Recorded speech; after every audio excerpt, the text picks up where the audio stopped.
मेरा घर भारत के उस कोने में है जिसे पूर्वोत्तर कहा जाता है। मैं जिस आदिवासी बिरादरी से हूं उसे मिसिंग के नाम से जाना जाता है। मेरा नाम संजय डोले है। आज मेरी शादी है। यह मौका औरों की तरह मेरे लिए और मेरे परिवार के लिए भी किसी यादगार लम्हे से कम नहीं। इस मौके पर मेरी बिरादरी के रिश्तेदार और बुजुर्ग एकजुट हुए हैं जिनका मैं बहुत सम्मान करता हूं। मेरी बिरादरी मिसिंग का मतलब उन लोगों से है जिनकी जिंदगी नदी के इर्द गिर्द घूमती है। मुझे बचपन में बताया गया कि हमारी बिरादरी का ताल्लुक यांगसी और वांगहो नदी किनारे उत्तरी पश्चिम चीन में रहने वाले मंगोलों से रहा है। करीब 4000 साल पहले मेरे पूर्वज वहां से भारत आए और अरुणाचल प्रदेश की धरती पर सुवानश्री और सियांग नदी की गोद में बस गए। यहां वो कई सदियों तक रहे और शायद इसीलिए हमारी बिरादरी आदि, निशी, अपातनी और अरुणाचल प्रदेश के हिल मेरी प्रजातियों से मिलती जुलती है। इस इलाके में आदिवासियों के बढ़ने और जमीन के कम पड़ने की वजह से कुछ लोग जमीन की तलाश में दूसरे इलाकों में चले गए। यहां उन्हें ब्रह्मपुत्र नदी मिली जो दुनिया के सबसे बड़े द्वीप माजुली के चारों ओर बहती है। ब्रह्मपुत्र को संस्कृत में ब्रह्मा का पुत्र कहा जाता है। हिंदुओं में मान्यता है कि ब्रह्मा ही ब्रह्मांड के रचयिता हैं। मैं सिर झुकाकर मिसिंग की रचना के मिथक को याद कर रहा हूं और इसी के बारे में आपको बताना चाहता हूं। कापोना मोपुस पोपलो आसोंगाई ओदो आसिदोक बोतान उसिंको सांकान ओया बोतान तापुंको बाटकान तापुम दog दरुग आसिदोरेला मोपुसलेन कान। आज हम मिसिंग असम के दूसरे सबसे बड़े आदिवासी समूह हैं जिसकी आबादी 5 लाख है। यह समूची आदिवासी आबादी का 16% है। माजुली में हमारी बिरादरी के ज्यादातर आदिवासी रहते हैं। वैसे इन्हें असम के दूसरे हिस्सों में भी पाया जाता है। आज मेरी शादी है तो गांव के सभी लोग शादी की तैयारियों में ही व्यस्त हैं।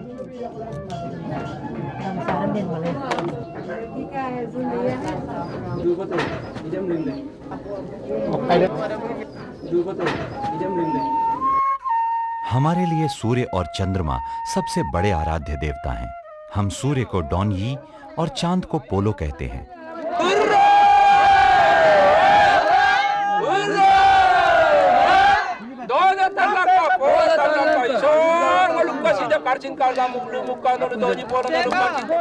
हम चंद्रमा को अपना पिता और सूर्य को मां मानते हैं। हमारी परंपरा में कोई भी सामाजिक और धार्मिक अनुष्ठान बिना चंद्रमा और सूर्य की पूजा और उनके आशीर्वाद के बिना शुरू नहीं होते। सूर्य और चंद्रमा की पूजा को डोबोर पूजा कहा जाता है। इसमें जानवरों की बलि देने की भी प्रथा है।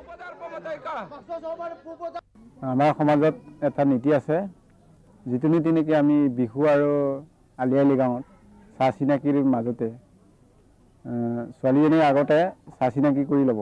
तार पिছত सम्पूर्ण कथा पतार पिছত आमार लगत दुइजনৰ মাজত একত্ৰিত হয়। তেতিয়া ভাল পোৱাৰ হেৰিটো ফুটি উঠে।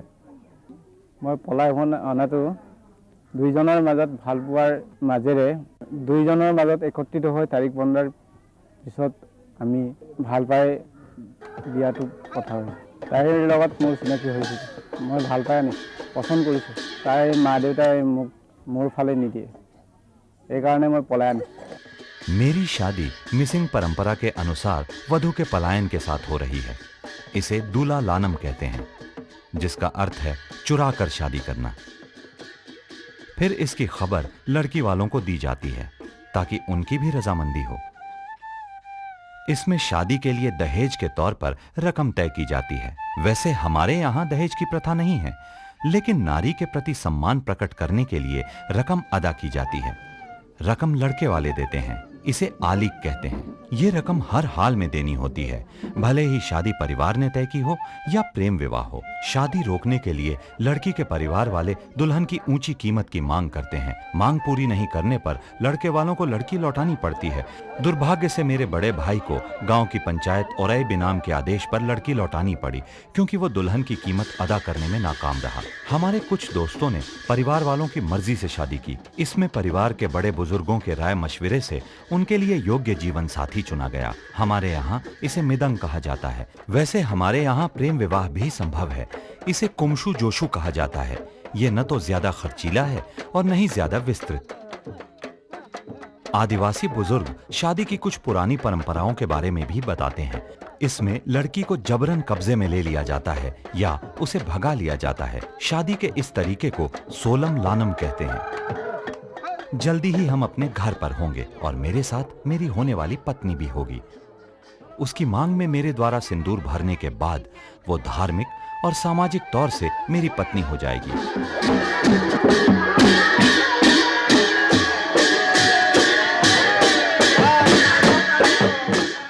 और इसके बाद हमें आदिवासी बिरादरी के बड़े बुजुर्गों द्वारा सुखी जीवन का आशीर्वाद दिया जाता है।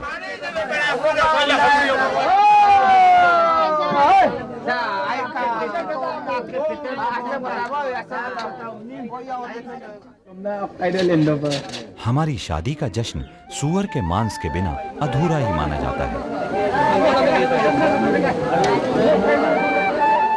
हमारे यहाँ मान्यता है कि चाहे शादी किसी भी रूप से हुई हो, जिम्मेदारियां बच्चों के साथ ही आती हैं। हमारे गांव के बुजुर्ग मोरोंग नाम की सामाजिक व्यवस्था का भी जिक्र करते हैं, जहां किशोर लड़कियां और लड़के एक साथ रहते थे। हालांकि ये व्यवस्था अब ज्यादा चलन में नहीं रह गई है।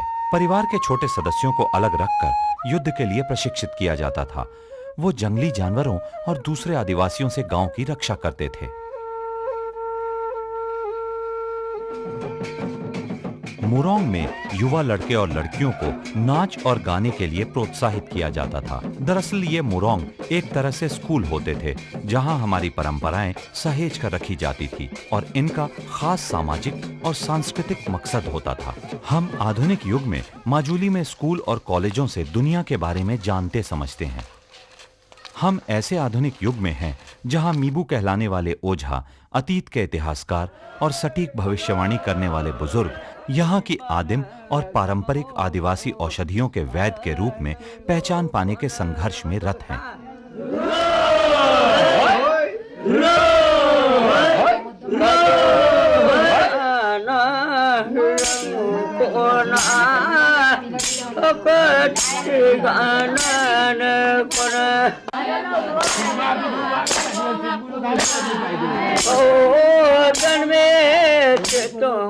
The influence of the shaman that started dwindling, particularly after independence, when there were hospitals set up, when doctors and nurses started visiting villages. So the function of a physician performed by shamans, those functions were no longer there. They are no longer there. Therefore, I hear about only a couple of shamans now amongst the Missings, who are called Mibus. Missing मानते हैं कि कई आत्माएं विनाश और मौत के लिए जिम्मेदार हैं।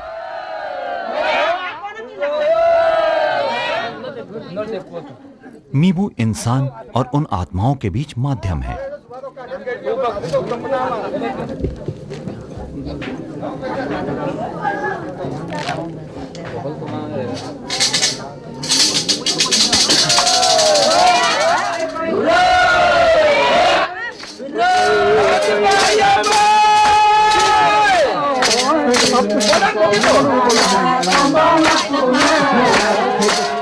मीबू में कुछ पारलौकिक शक्तियां होती हैं, जिससे वो इंसान की समस्याओं का समाधान ढूंढ सकता है।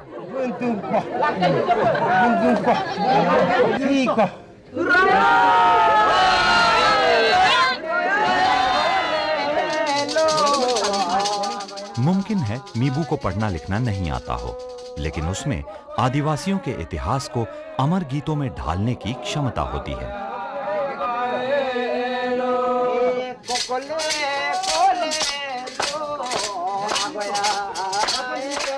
कहा जाता है कि एक युद्ध के दौरान खुद को बचाने के लिए मिसिंग ने अपने ककहरों को खत्म कर लिया। इसकी वजह से हमारे पास आज कोई प्राचीन लिखित लिपि नहीं है। हमारी भाषा तिब्बत बर्मी परिवार से ताल्लुक रखती है, जिसे हमने अभी तक संजो रखा है। इसके साथ ही हम असमी भाषा भी बोलते हैं। मिसिंग आदिवासी जीवन प्रकृति से प्रेरित और परंपराओं से निर्देशित है। बुनाई हमारे जीवन का अहम हिस्सा है।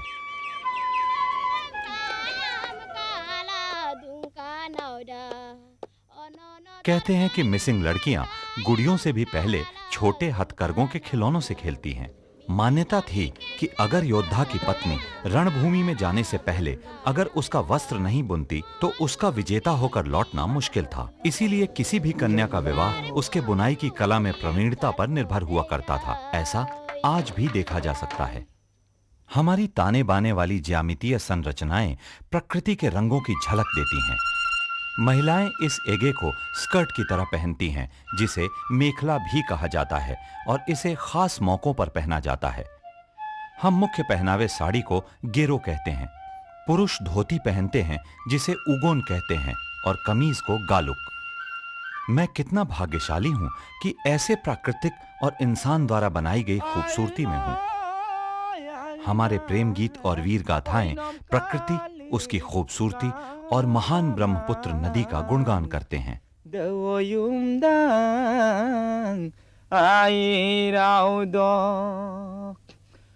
ब्रह्मपुत्र आसिद आईना भीतर कामाबोंग आईना भीतर कामाबोंग आईना आईना 수상옥 아시세 아이나 멋들 까마보네 오이야। लेकिन मिसिंग लोगों के लिए नदी के किनारे रहने की कीमत भी चुकानी पड़ती है, और वो है बाढ़ से जूझना। The flood situation is not a very severe condition in missing people. In other time, other places, if such flood is happen, so many people may casualties. But in missing people, never. There is no casualties of flood effect. Their sang platform houses very useful in the time of earthquake and flood. Their life is saved due to this sang or platform house. हमारे घर बांस से बने होते हैं जो बाढ़ का सामना कर सकते हैं। हम इसे सांग घर कहते हैं, जिसमें पशु निचले हिस्से पर रहते हैं। हमारे घर इस तरह से बने होते हैं ताकि लोग रहने के अलावा पानी से बचे भी रह सकें।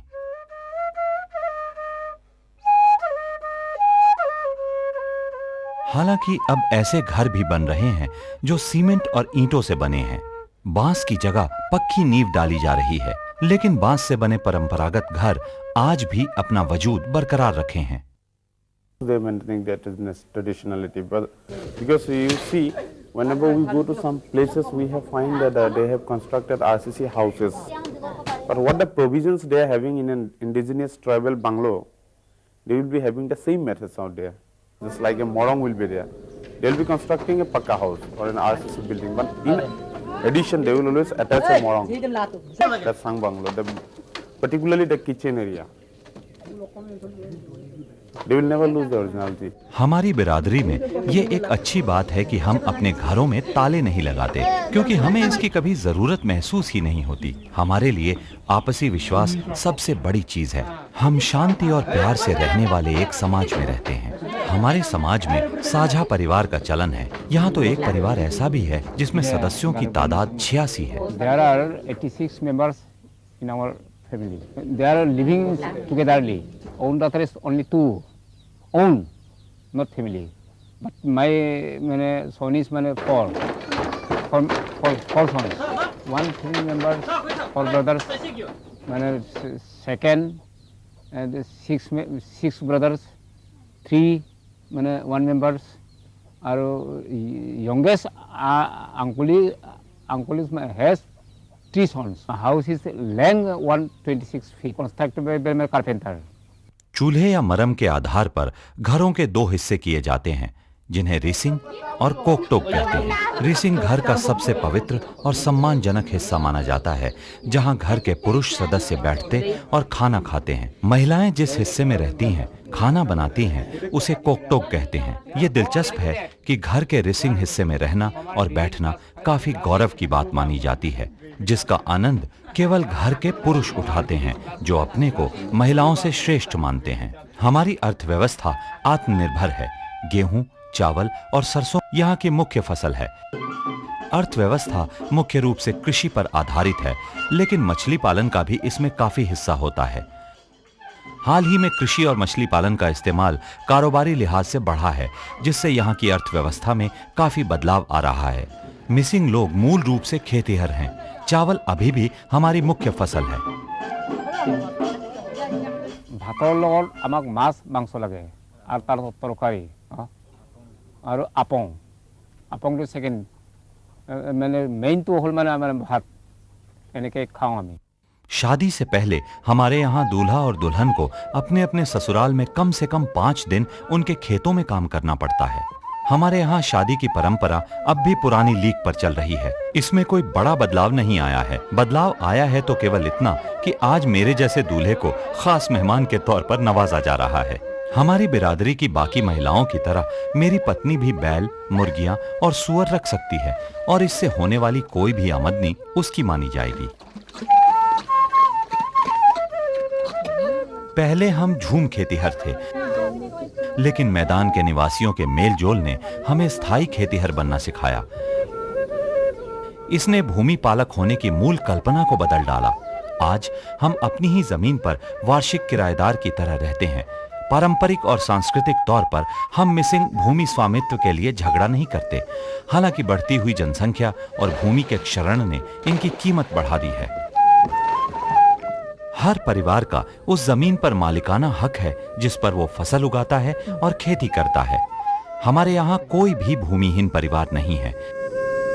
महिलाएं भी खेतों में काम करती हैं। जिन परिवारों के भी खेत हैं, उन्होंने खेतों में मिलजुल कर काम करने की व्यवस्था को विकसित किया है। उसे रिकबो कहते हैं। इसका मतलब है हर परिवार अपने एक सदस्य को दूसरे परिवार को खेतिहर काम में मदद करने के लिए भेजता है।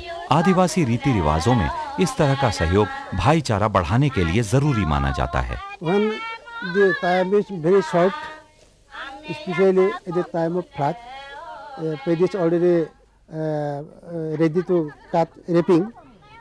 Within one day, the field may be under the water or flood.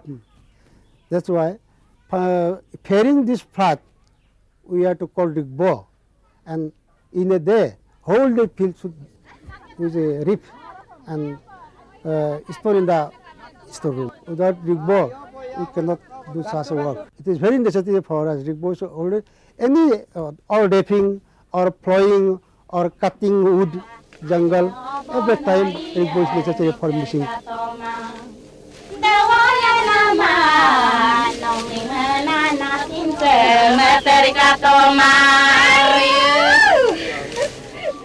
इसके लिए कोई मेहनताना नहीं दिया जाता और काम पूरा होने पर जश्न मनाया जाता है।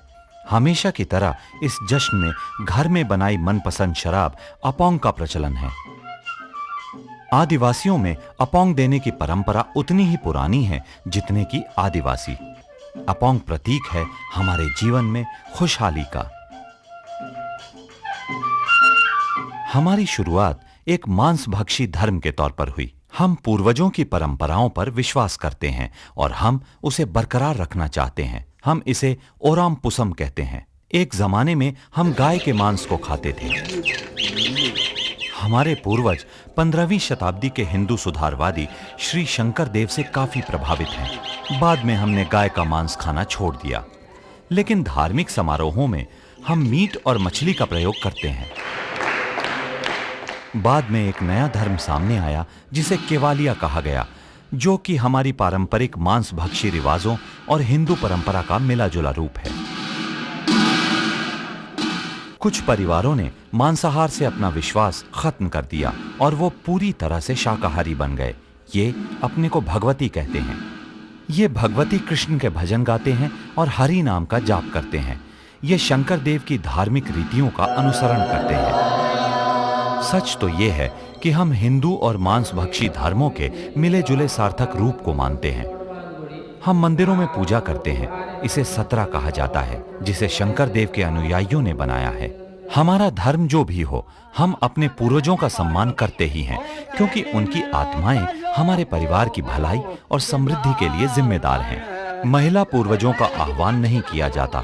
इसके पीछे ये भावना है कि रोजमर्रा की जिंदगी में इनकी कोई खास भूमिका नहीं है, भले ही नवजात शिशु का जन्म हो या उर्वर भविष्य। किसी परिवार में बेटा न होने पर बच्चे को गोद लेने का रिवाज है। हम मानते हैं कि ईश्वर की पूजा और अपने मृतक पिता की आत्मा को शांति दिलाना बेटे का ही धर्म है। हमारे आदिवासी पितृ प्रधान समुदाय में बेटे को सबसे अहम दर्जा दिया जाता है। सभी सदस्यों के एक साथ रहने से परिवार में नजदीकी बढ़ती है। परिवार के बेटे की हैसियत से मैं पारिवारिक मामलों में दूसरा स्थान रखता हूं, भले मेरा परिवार में जन्म हुआ हो या मुझे गोद लिया गया हो। पिता की मृत्यु के बाद बेटा अपने आप पिता की जायदाद का मालिक बन जाता है। परिवार पर उसका अधिकार होता है और परिवार के फैसलों में उसकी राय अहम होती है। हमारे समाज में मरे हुए व्यक्ति को दफनाने का रिवाज है। विधवा अपने पति के भाई से शादी कर सकती है यदि वो अविवाहित है। बहुपत्नित्व कभी कभार दिखता है, लेकिन रिवाज एक पत्नी का ही है। यहाँ पुरुष एक से ज्यादा शादी कर सकता है, बशर्ते वो अपनी पहली पत्नी और उसके बच्चों का पालन पोषण करने में सक्षम हो। Property may not be inherited by them, but they are used. They have some kind of economic share that is called rikshan. They can individually they can earn money from their from rearing pigs, fowls, and wearing and weaving and spinning threads. किसी भी हालत में महिलाओं को संपत्ति का वारिस बनने या अपने पति को तलाक देने का अधिकार नहीं है। यह दुर्भाग्यपूर्ण है कि हमारे समाज में औरतों को पुरुषों की तुलना में नीचा स्थान प्राप्त है। इसके बावजूद मिसिंग समाज में महिलाओं के खिलाफ ज्यादतियों से जुड़े अपराध की घटना शायद ही कभी सुनी गई। फिर भी पुरुष ही केबांग कहलाने वाली ग्राम पंचायत के सदस्य होते हैं। केबांग समाज में शांति और सद्भाव कायम करने में अहम भूमिका अदा करते हैं। ये आदिवासियों की खुद की न्याय व्यवस्था का उदाहरण है। गांव की पंचायत के फैसलों का सभी सम्मान करते हैं। किसी भी स्वयं शासित आदिवासी सरकार की तुलना में गांव के प्रतिनिधियों द्वारा फौरन किए गए फैसले को लोग ज्यादा पसंद करते हैं। हाल तक हम केवल केबांग न्याय व्यवस्था पर भरोसा करते थे, लेकिन अब हम लोगों ने प्रशासन की मदद लेनी शुरू की है। They do believe in the legal machinery of India. Definitely they come to the police stations and register their cases. Although the rate of crime is very much less compared to general caste, their houses and all used, if you notice, they don't have any locks and all. It's made of bamboo. They just store their crops or whatever. They have few wants actually, and they are easily satisfied with whatever they grow. If they are in cultivation, there is sufficient land for them, and they live a simple and peaceful life. हमारे समुदाय की खुशहाली का सारा दारोमदार अच्छी पैदावार पर निर्भर करता है।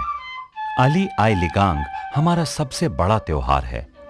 अली बीज है, आई फल है और लिगांग है रोपना, जिसका अर्थ है बीज बोना और फल चुनना। त्योहार फरवरी के पहले बुधवार को मनाया जाता है, जिसके बाद धान बोने का समय आता है। रिवाज के मुताबिक पहले बीज की रोपाई का काम परिवार के मुखिया करते हैं। साथ ही वो उर्वरता और समृद्धि की देवी का आह्वान अच्छी फसल के लिए करते हैं। समारोहों में अपोंग के बांटने के बाद भव्य नाच गाने का कार्यक्रम होता है। इसमें परंपरागत वाद्य यंत्रों का इस्तेमाल किया जाता है, जैसे ढोल और ताल, जिनमें अनंत जीवन चक्र की गूंज सुनाई देती है।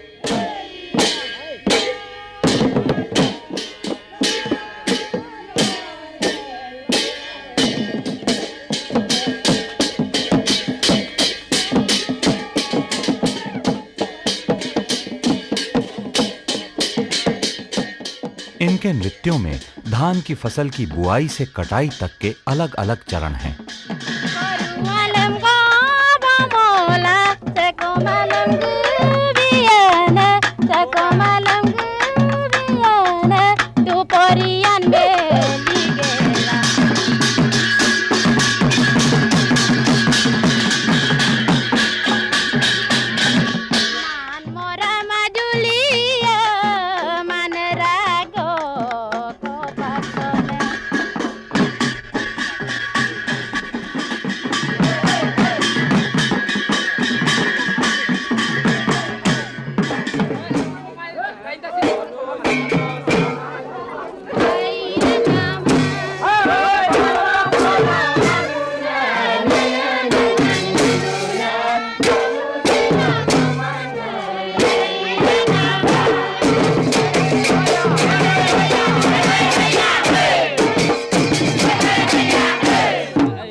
थिरकते शरीरों के नृत्य से पृथ्वी की कोख को थपथपाया जाता है, ताकि वो अच्छी फसल दे।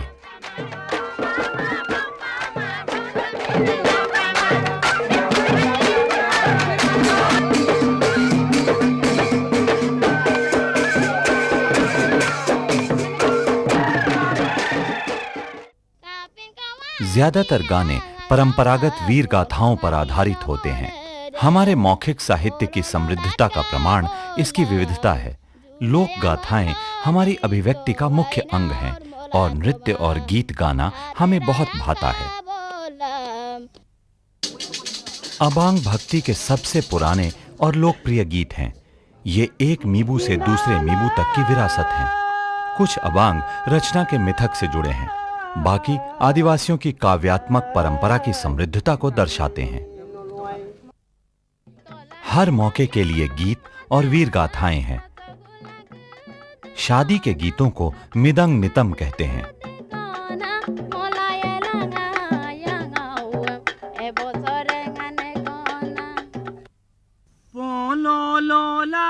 कबांग यानी मिसिंग वीर गाथा शोक और दुख प्रकट करने का माध्यम माने जाते हैं।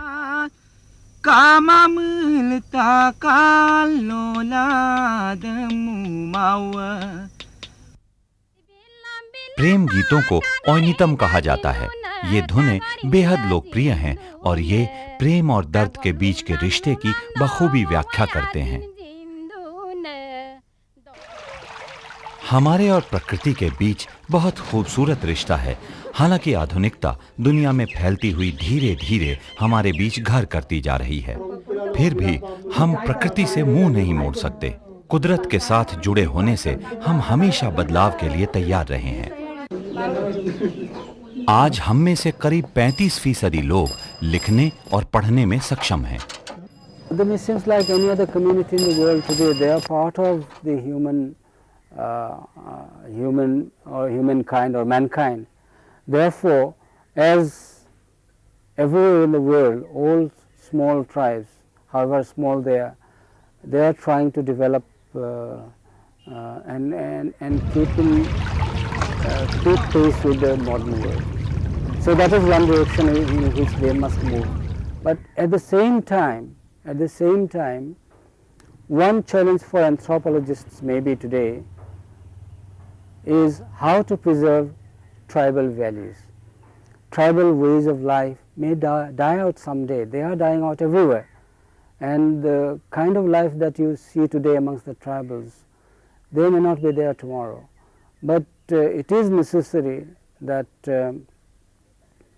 some of the wonderful values that the tribals have, human values that they have, they need to be preserved. शिक्षा ने प्रकृति से हमारा संबंध और मजबूत किया है। इससे हमने सीखा है कि भूमि का क्षरण कैसे रोकें और पर्यावरण की रक्षा कैसे करें। इसी ने नदियों और झरनों, प्राकृतिक रंगों और उसकी छटाओं से हमारे प्रेम प्रसंगों को जीवित रखा है। एक मिसिंग व्यक्ति पानी की एक बूंद में विश्व, जंगली फूल में स्वर्ग और बरसात की फुहारों में अनंत को देखता है।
Bye.